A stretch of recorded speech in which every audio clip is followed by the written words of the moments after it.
దావీదు మహారాజు ఆ విధంగానే వేడుకుంటూ ఉన్నాడు, దేవా నీ కృప చొప్పున నన్ను కరుణించు అని.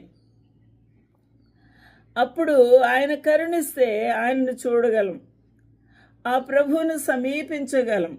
దేవునికి మహిమ కలుగునుగాక.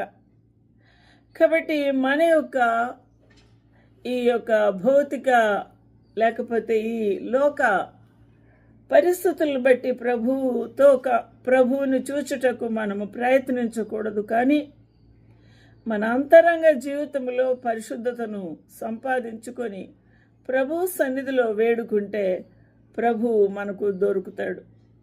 అందువల్లనే దావీదు మహాభక్తుడు, నేను పాపం చేసి ఉన్నాను, కేవలం నీకే విరోధంగా పాపం చేసి ఉన్నాను, అందువల్ల నా దోషం పోవునట్టు నన్ను బాగుగా కడుగు అని ఇక్కడ పశ్చాత్తాపడుతూ ఉన్నాడు.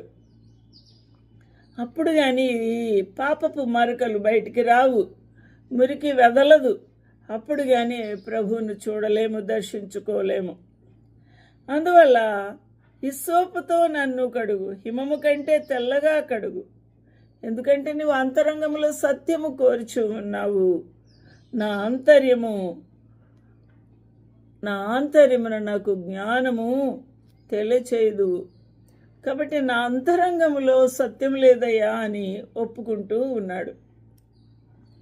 దేవునికి మహిమ కలుగునుగాక. అందువల్ల యెషయా ప్రవక్త ఈ విధంగా ప్రవచిస్తూ ఉన్నాడు, భక్తిహీనులు తమ మార్గమును విడవాలి.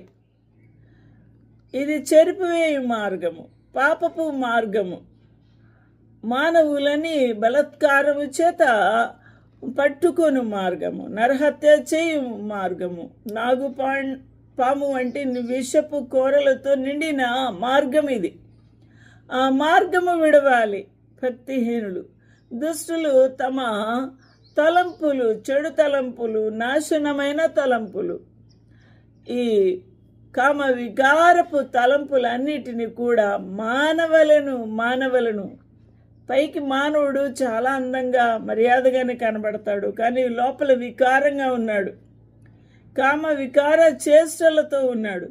కాబట్టి ఆ తలంపుల వలన పాడైపోయి ఉన్నాడు. కాబట్టి ఆ యొక్క దుష్ట తలంపులు మానవులను, వారు యెహోవా వైపు తిరిగిన ఎడల ఆయన వారి అందు జాలి పడతాడు. ఎంత గొప్ప దేవుడండి! ఎంత భ్రష్టత్వం ఉన్నా, ఎంత మురికి ఉన్నా, ఎంత మస్టు ఉన్నా ఆ ప్రభు మన ఎడల జాలి పడే దేవుడు. ఎప్పుడు ఆయన జాలి పడతాడు.